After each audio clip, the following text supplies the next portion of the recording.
Welcome to the Big Bear Homestead. Today, we're going to talk bees, bee hives, and honey extraction.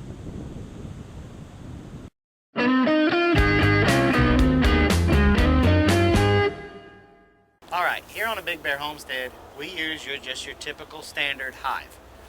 We use a 10 frame hive. We do 2 deeps and a shallow, or 2 deeps and a honey super. So what we're getting ready to show you next is how to take the honey super off, and then we'll show you how to extract the honey. Stand by.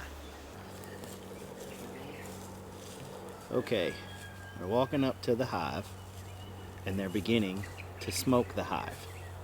What that smoke does is it simulates a forest fire, so that way the bees will go inside, they'll eat some of the honey to gorge themselves because they think they may have to abscond, take off and go build another hive. So they're trying to get the energy up, and it calms them basically.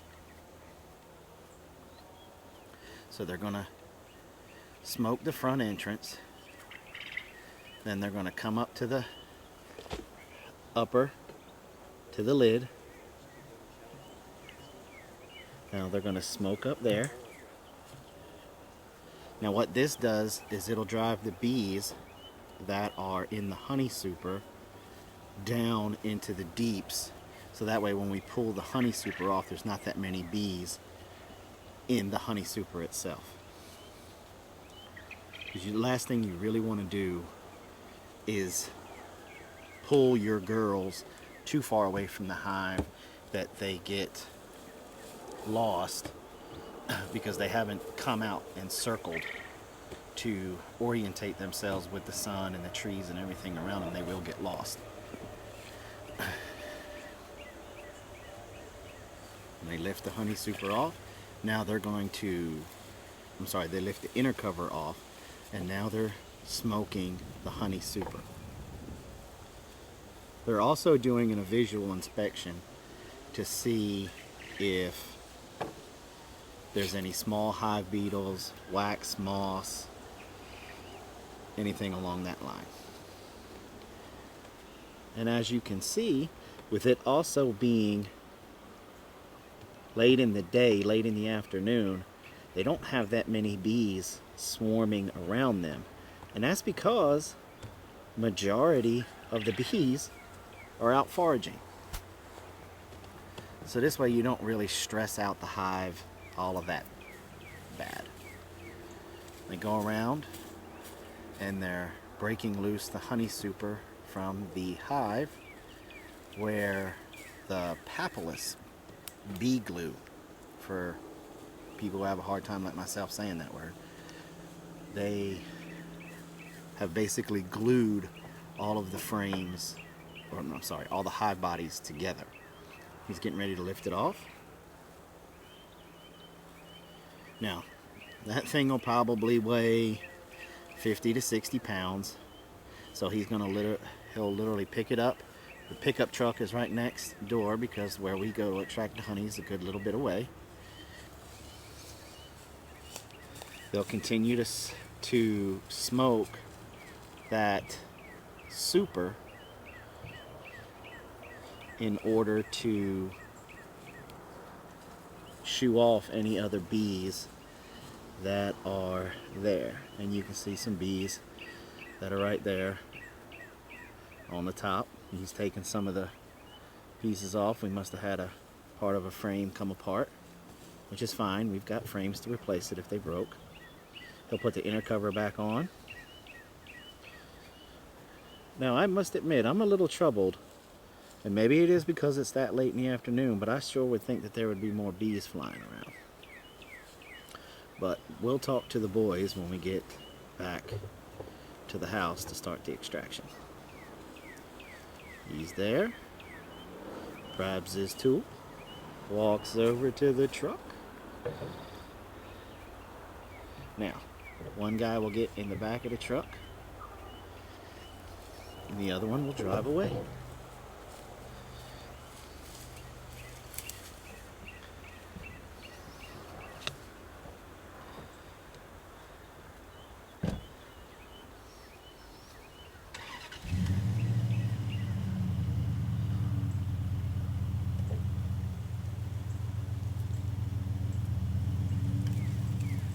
It's a nice, easy drive. Now, what they're going to do is they will take a long trip, a path that goes out into our front pasture, comes down by our front gate, and it'll bring them around to the front part of the house. They do that to discourage any bees from being at the house. So we'll come back again.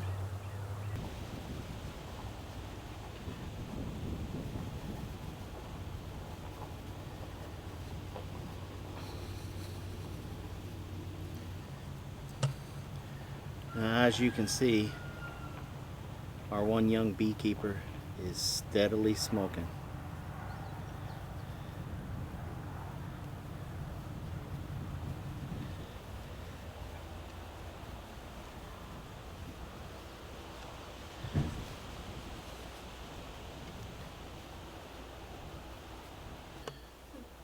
Okay, what you see them doing now is what's called a buddy check. They're checking to make sure no bees are on their suits, lodged on there anywhere, so that way when they go to take off their suits, they get stung. It's just as simple. They give each other a real quick once over, and that's it. They look armpits, top of head, crotch, everywhere.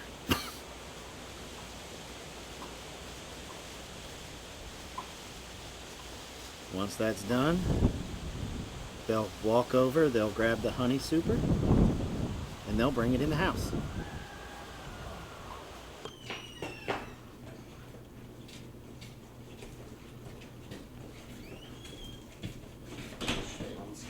Yep, you set it on the scale. Let's weigh it. Set it up right.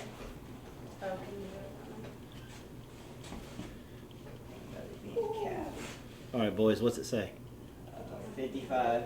55 pounds, so that means approximately about 50 pounds of honey from that one little super. Mm-hmm. All right, cool.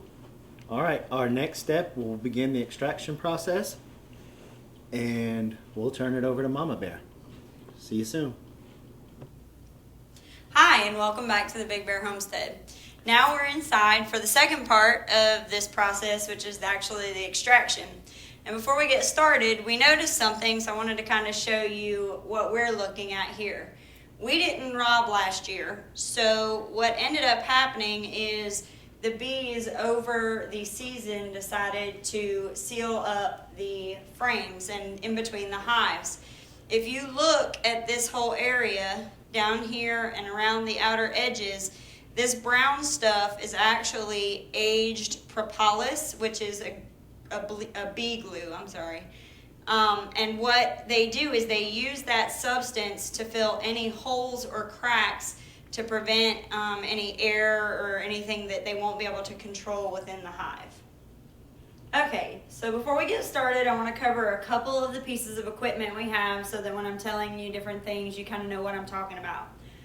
First, we have just the extractor itself. We'll put all the frames in here and we'll actually be able to spin the honey out. We have a bucket down there that we'll use to catch the honey and filter it through to be able to pour into our cans when we're ready. But before we do all that, we're going to need a couple of tools to get the caps off of the honey off of the frames. Some people like to use a knife, a serrated knife. Some of these come heated. There's a plug in them so that you can see the it actually will cut through and melt the honey caps. And some people prefer this. I don't really like these because my hand is not real steady and I tend to gouge into the frames and I make more damage onto the honeycomb than I really want to do. So for me, the quickest and most effective way is this little nifty tool right here. And all it does is you scoop into each comb, the openings, and you pop the caps off of each one. So I'm going to show you how we'll do that. Okay, so now in order to get started, we've got our frame out of the hive body, and we're going to take our tool and we're going to uncap all of these combs that they've capped closed from the honey. So basically all you want to do is prop it up like this. Sometimes it's easier to do it this way. But you're just going to run your capping tool along the holes and just gently lift up. And you're just barely going into the surface. That's why I like this tool instead of the knife, because then that way you're doing the least amount of damage to the comb, because the overall goal is to be able to return this comb back to the hive so that they can fill it back up again, as opposed to where some people will cut all of the comb completely off of the frame, and then the bees have to start all over again. This is a little bit of a tedious process, and I try to take my time because I don't like wasting any of the honey. But you just go through, and I don't know if you can hear that, but you can actually hear the caps pop as you're running the comb, the capping tool through the comb.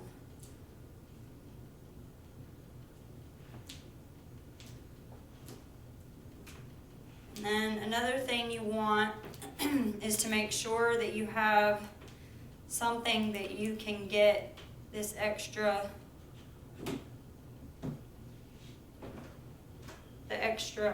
wax off of.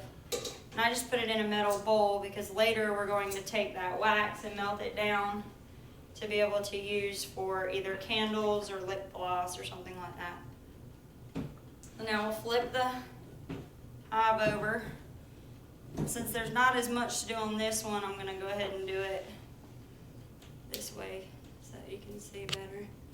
And you kind of want to do this relatively quickly because you do have honey that's coming out.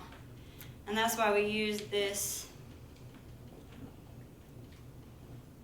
bucket that we have it propped on. It'll catch anything that spills down, and it'll also catch some of the wax. And we have a metal grate that's in the bottom of this container, and it will catch all of the wax and allow the honey to go straight through.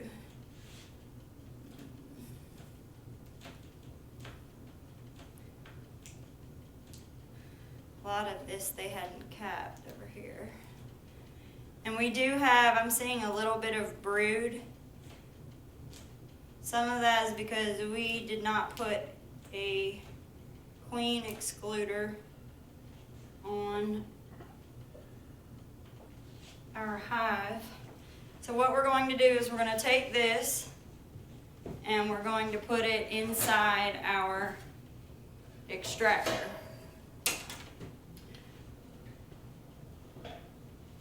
And you just pick that up and turn it in here. Place it in there. And then we just keep going one at a time. We'll continue to get all of these frames. And now our extractor will do 4 of these shallow frames at a time. So we'll get 4 frames done, and then we'll put it in the extractor and we'll start to spin. Alright, so our next step is going to be actually using the extractor. One thing I'll tell you, if you've ever had to use one of these, you'll understand my pain with these lids. When we first got these, it was all we could do to figure out how to put them on.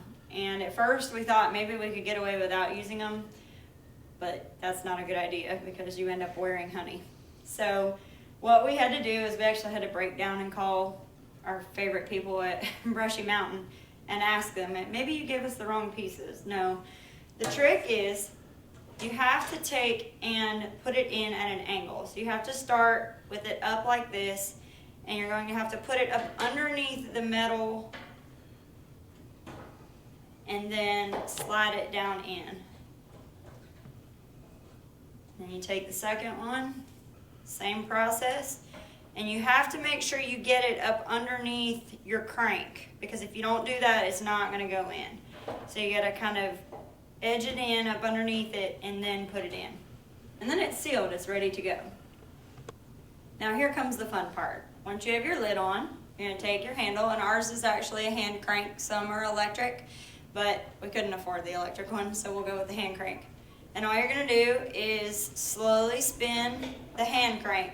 Now, what will happen is as you spin it, the honey is going to come out and throw up against the sides of the extractor. Now, I always slow it back down, and then what you'll have to do is take these out and flip them and do it again. Okay, so one problem you can have when you start to do your honey extraction is you start to crank, but it gets really hard to crank. And the reason for that is you have a lot of honey down at the bottom from all that you've been extracting. So what you'll need to do is open up your release valve down at the bottom and empty some of that honey out, so it will allow your extractor to move freely.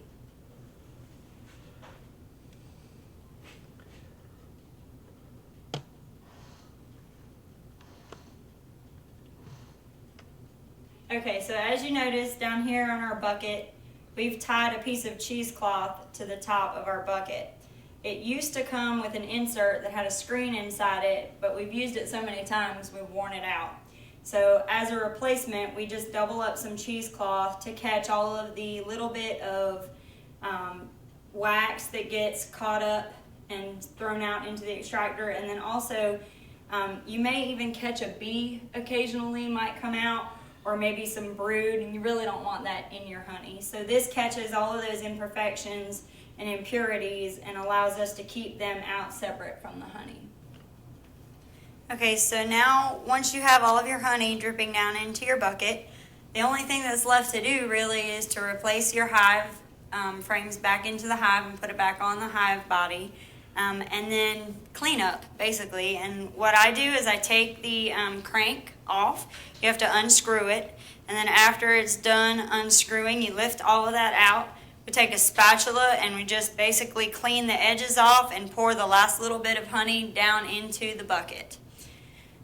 Well, that's pretty much all there is to it. Normally when we do our honey, we end up filtering it and then putting it into cans so that we can either sell them or store them. But this actual batch we're going to use for making mead. So that'll be another video for you to look forward to seeing. Also, we're starting to put together podcasts. So if you'll check out our website, soon we'll have those. Our website is www.bigbearhomestead.com.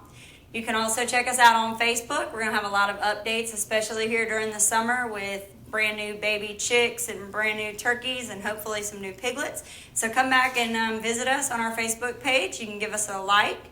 And then also you can see us on YouTube. Go ahead and subscribe and you'll see more great videos like this. Thanks for joining us and have a nice day.